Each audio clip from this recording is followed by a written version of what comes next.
प्रधानमंत्री नरेंद्र मोदी ने 25 दिसंबर को अपने दिन की शुरुआत देशवासियों को क्रिसमस की बधाई देने से की है। बाकायदा वे सुबह दिल्ली के cathedral church of the redemption पहुंचे, प्रार्थना में शामिल हुए और शांति, करुणा व सामाजिक सद्भाव का संदेश भी दिया। लेकिन क्या उनका संदेश उनके उन समर्थकों तक पहुंच रहा है जिन्होंने बीते कुछ दिनों से छत्तीसगढ़ समेत पूरे देश के कई हिस्सों में कथित धर्मांतरण को मुद्दा बनाकर चर्चों और ईसाई समुदाय के साथ ही सार्वजनिक जगहों पर तोड़फोड़ की है और कर रहे हैं। विश्व हिंदू परिषद और बजरंग दल के लोग जिस तरह से खुलेआम ईसाई समुदाय के लोगों को धमका रहे हैं, उसकी झलक देखिए। सोशल मीडिया पर वायरल वीडियोस में बजरंग दल के सदस्य दिल्ली के लाजपत नगर में सेंटा कैप पहने महिलाओं और बच्चों को परेशान करते और रायपुर के एक मॉल में सेंटा क्लॉज की मूर्तियां तोड़ते हुए नजर आ रहे हैं। और ऐसी ही अलग अलग तस्वीरें असम से लेकर राजस्थान तक सामने आ रही हैं। ये सब तब हो रहा है जब क्रिसमस से ठीक एक दिन पहले देश में ईसाइयों की सबसे बड़ी संस्था Catholic bishop conference of India यानी CBCD के अध्यक्ष आर्क बिशप एंड्रयू तछात ने प्रधानमंत्री मोदी, गृह मंत्री अमित शाह और विभिन्न राज्यों के मुख्यमंत्रियों से अपील की थी कि वे पूरे देश में ईसाई समुदाय के लोगों की सुरक्षा और कानून व्यवस्था सुनिश्चित करें।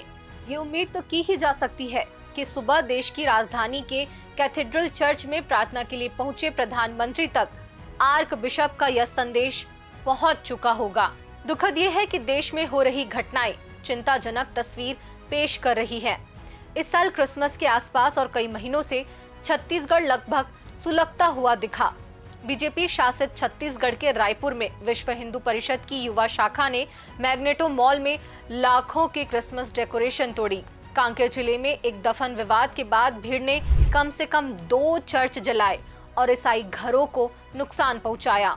इसके अलावा बीते कुछ महीनों से चर्चों पर हमले, प्रार्थना सभाओं में तोड़फोड़, पादरियों और आम ईसाइयों को धमकियां मिल ही रही है। छत्तीसगढ़ के अलग अलग जिलों से ईसाई समुदाय को निशाना बनाने की खबरें द लेंस समय समय पर दिखाता रहा है और ऐसा ही पैटर्न ओडिशा, मध्य प्रदेश, उत्तर प्रदेश, असम, उत्तराखंड, कर्नाटक, झारखंड जैसे राज्यों से भी सामने आया। हालिया अन्य घटनाओं की बात करें तो राजस्थान के डूंगरपुर में RSS और बजरंग दल ने सेंट जोसेफ चर्च में प्रार्थना के दौरान बाधा डाली। मध्य प्रदेश के जबलपुर में बीजेपी नेता अंजू भार्गव का वीडियो वायरल हुआ जिसमें वे एक दृष्टिबाधित महिला को क्रिसमस कार्यक्रम के दौरान मारपीट कर रही हैं। इसी तरह केरल के पलक्कड़ में कैरोल टीम्स पर हमले, उत्तराखंड के हरिद्वार में होटल इवेंट रद्द, ओडिशा के भुवनेश्वर में सेंटा हेड बेचने वालों को धमकियां और पूरे उत्तर प्रदेश के स्कूलों में क्रिसमस की छुट्टी रद्द कर दी गई है और असम के नलबाड़ी में बजरंग दल ने स्कूल तोड़ा और दुकानों में क्रिसमस का सामान जला दिया गया।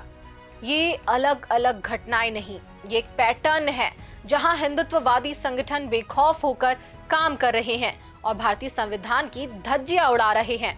इन सभी घटनाओं में अक्सर राज्य सरकारें और पुलिस मूक दर्शक बनी रहती है या पीड़ितों को ही समझाती हैं। 24 दिसंबर को रायपुर के मैग्नेटो मॉल में ही हुए हमले के बाद पुलिस के बयान से इसे समझिए। इस घटना के कुछ देर बाद तेलीबांधा थाना प्रभारी अविनाश सिंह ने मीडिया को कहा, उनके शब्द सुनिए। कुछ देर पहले की घटना ये बताई जा रही है। रायपुर बंद के लिए समर्थन लेने निकले कुछ लोगों ने तोड़फोड़ की है, लेकिन अब तक प्रबंधन की तरफ से कोई शिकायत नहीं मिली है। शिकायत मिलने पर पूरे मामले की जाँच कर वैधानिक कार्रवाई की जाएगी, जबकि थाना उस घटना स्थल से 400 मीटर की दूरी पर ही था।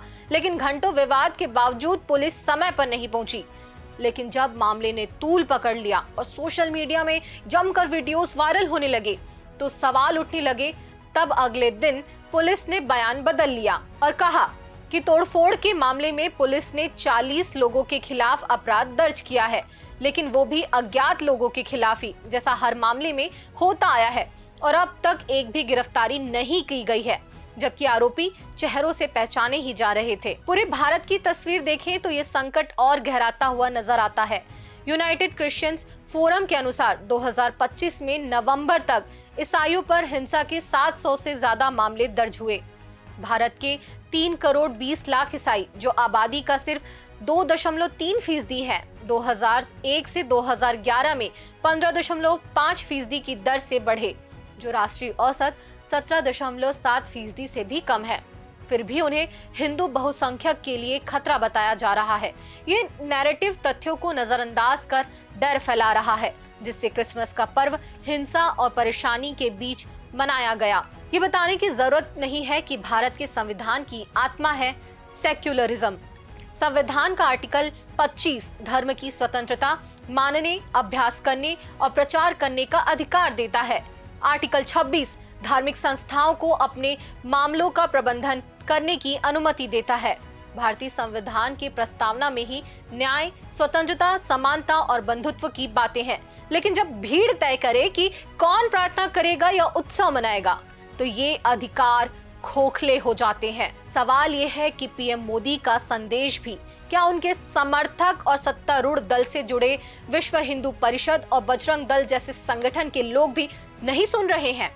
सोशल मीडिया एक्स पर पीएम ने लिखा है, शांति, करुणा और उम्मीद से भरा क्रिसमस सबको मुबारक। यीशु की शिक्षाएं समाज में सद्भाव मजबूत करें। ये पीएम मोदी के शब्द हैं। इंटरनेट में उपलब्ध जानकारियों के अनुसार 2014 में प्रधानमंत्री बनने और सत्ता संभालने के बाद वे पहली बार, जी हाँ मैं फिर से कह रही हूँ, वे पहली बार 2023 में चर्च गए। 2023 में ईस्टर के मौके पर उन्होंने दिल्ली के सेक्रेड हार्ट कैथेड्रल में आयोजित कार्यक्रम में हिस्सा लिया। उसी साल क्रिसमस पर अपने आवास 7 लोक कल्याण मार्ग पर ईसाई समुदाय के लिए एक कार्यक्रम की मेजबानी की। इसके बाद 2024 में केंद्रीय मंत्री जॉर्ज कुरियन के घर पर क्रिसमस डिनर पर गए और Catholic bishop conference of India यानी CBCI के कार्यक्रम में भी शिरकत की। भारत में ईसाई और मुसलमान जैसे अल्पसंख्यक समुदायों पर हो रहे हमले न केवल अंतर्राष्ट्रीय चिंता का विषय है, बल्कि दुनिया में इसका सीधा असर भारत की संवैधानिक और लोकतांत्रिक मूल्यों के कारण बनी साख पर पड़ रहा है। इन हमलों को वैश्विक स्तर पर बड़ी गंभीरता के साथ लिया जा रहा है और जानकार कह रहे हैं कि आने वाले दिनों में इसका असर भारत के कूटनीतिक रिश्तों पर भी दिखाई पड़े तो अचरज नहीं होगा। 4 दिसंबर 2025 को ब्रुसेल्स में यूरोपीय पार्लियामेंट में टारगेटेड वायलेंस अगेंस्ट क्रिश्चियंस इन साउथ एशिया इस विषय पर एक प्रेस कॉन्फ्रेंस हुई। इसमें भारत में ईसाइयों पर बढ़ते हमलों, जिनमें जनवरी से अक्टूबर 2025 तक 600 से ज्यादा मामले और औसतन रोज 2 हमले को हाईलाइट किया गया।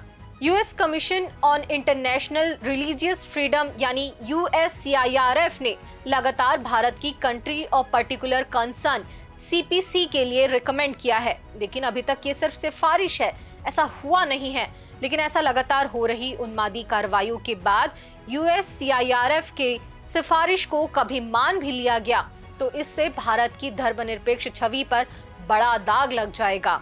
इसके अलावा इंटरनेशनल क्रिश्चियन कंसर्न ने क्रिसमस के एक दिन पहले भारत में हो रहे क्रिश्चियंस पर हमलों पर एक रिपोर्ट जारी की है और वेटिकन से अपील भी की गई है। ह्यूमन राइट्स ग्रुप्स और कई अंतर्राष्ट्रीय मीडिया ने कवरेज दी, लेकिन बावजूद इसके कोई मजबूत कार्रवाई नहीं हुई। लेकिन इस बीच नोबेल विजेता रविंद्रनाथ टैगोर की 1908 की चेतावनी याद आती है। उन्होंने लिखा था, मैं कभी देशभक्ति को मानवता पर हावी नहीं होने दूंगा। अगर सरकार सच में सबका साथ, सबका विकास में विश्वास रखती है तो उसे चर्चों और धार्मिक स्थलों पर हमलों के दोषियों पर तुरंत सख्त कार्रवाई करनी होगी।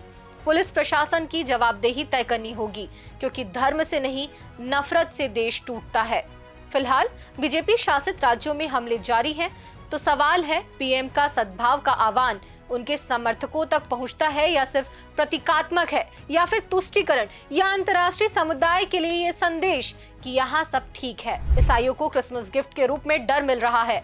क्या आपको नहीं लगता कि हमने आजादी के बाद जिस संविधान को अंगीकृत किया, धर्मनिरपेक्षता की जिस राह पर आगे बढ़े, जिन लोकतांत्रिक मूल्यों को सहेजे रखने के लिए ये देश कुर्बानियां देता रहा, आज ये सब संकट में है। क्या एक नागरिक के तौर पर हमारी भी जिम्मेदारी नहीं है कि हम उस देश की एकता और अखंडता को बचाने की लड़ाई का हिस्सा बने, ना कि मूक दर्शक बने रहें? इस पर आपकी क्या राय है, हमें कमेंट्स के जरिए बताएं। इस वीडियो को लाइक करें, शेयर करें और द लेंस के YouTube चैनल को सब्सक्राइब कर हमारी पत्रकारिता की ताकत जरूर बनिए। मिलते हैं किसी नए वीडियो में नए विषय के साथ। नमस्कार।